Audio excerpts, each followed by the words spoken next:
Jadi sekali lagi Pak Jenderal ini tidak perlulah bicara-bicara seperti itu. Pertama, sebagai pejabat publik tidak elok membicarakan hal yang seperti itu. Kalau memang tidak meyakini, ya sudah, itu adalah hak Anda, ya.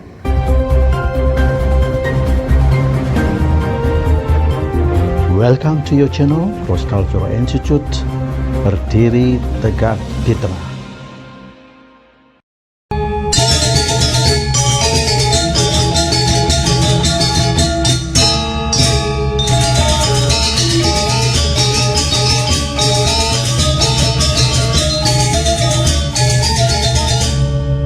Assalamualaikum warahmatullahi wabarakatuh. Bismillah, alhamdulillah. Senang sekali saya kembali bisa bersilaturahmi dengan Anda semua di channel Berdiri Tegak di Tengah ini. Nah, ini ada satu berita yang sangat viral sekali. Ya, ada sebuah pernyataan dari seorang jenderal yang mengatakan bahwa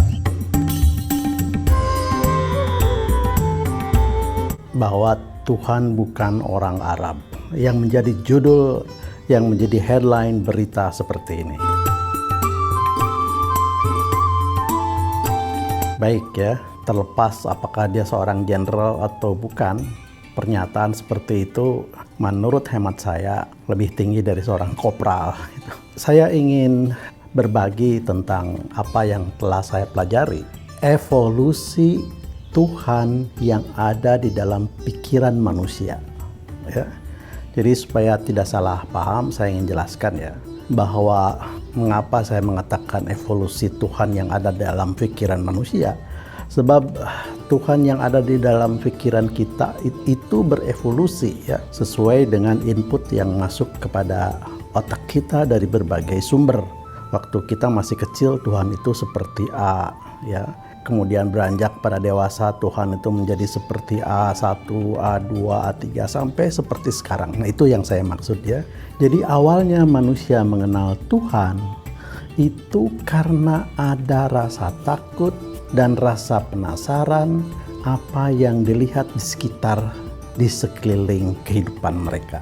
Jadi karena logikanya mengatakan bahwa semua yang ada di alam semesta ini adalah kreasi dan harus ada kreatornya. Kira-kira seperti itu. Maka lahirlah berbagai interpretasi tentang Tuhan itu, ya. Jadi dari awal itu manusia menduga bahwa Tuhan itu adalah sesuatu kekuatan yang tidak dia lihat.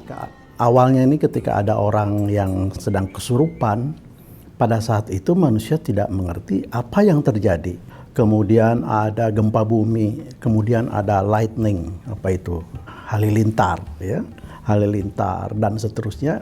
Lah sampailah pada kesimpulan bahwa manusia itu menganggap ada sesuatu kekuatan di luar sana, gitu. Kemudian para penuturlah yang menjelaskan A, B, C tentang Tuhan seperti yang ada di dalam pikirannya. Terus sampai kepada manusia menemukan sosok-sosok Tuhan itu ada pada binatang, ada pada pohon, ada pada gunung, ada pada apa saja yang dia anggap bahwa itu ada sesuatu kekuatan di sana.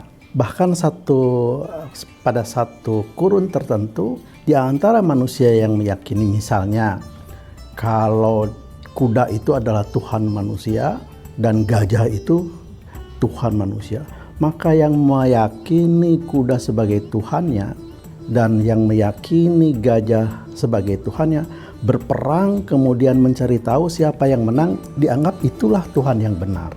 Sampai ke sana, ya.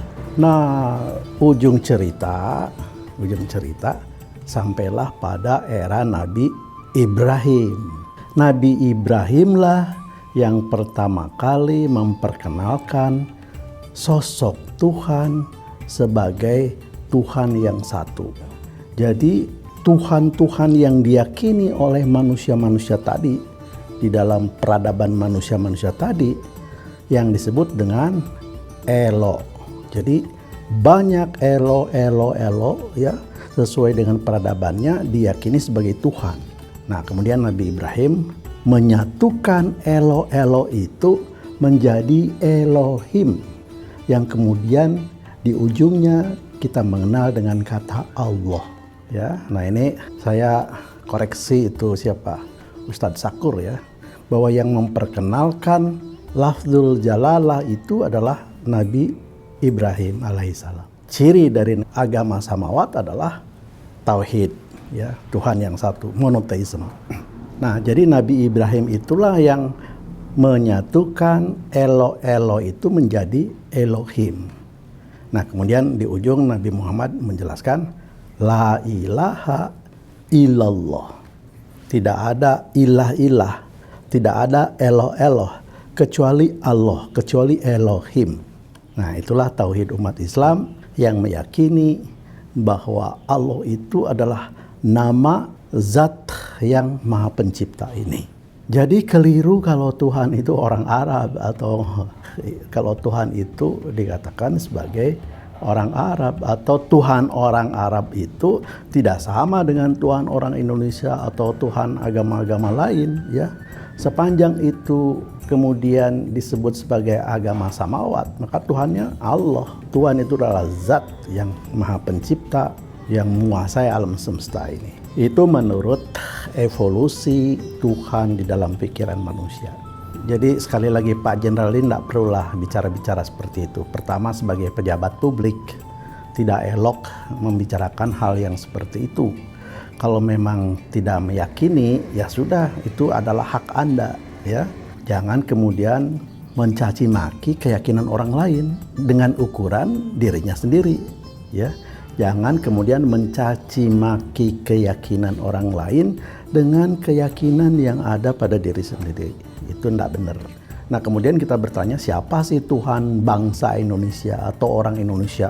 Apakah yang Kristen, apakah yang Hindu, apakah yang Buddha, apalagi yang Islam?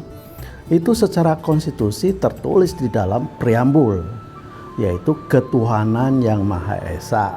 Kita menafsirkan bahwa itu berasal dari Qul huwallahu ahad, yaitu pemikiran itu datang diperkenalkan oleh Nabi Ibrahim yang dilanjutkan oleh Nabi Muhammad Sallallahu Alaihi Wasallam. Jadi sekali lagi saya ingin menggarisbawahi bahwa Tuhan bangsa Indonesia, Tuhan orang Indonesia sudah tertera di dalam konstitusi kita yang termaktub di dalam preambul Undang-Undang Dasar 45, ketuhanan yang Maha Esa. Billahi taufiq wal hidayah. Wassalamualaikum warahmatullahi wabarakatuh.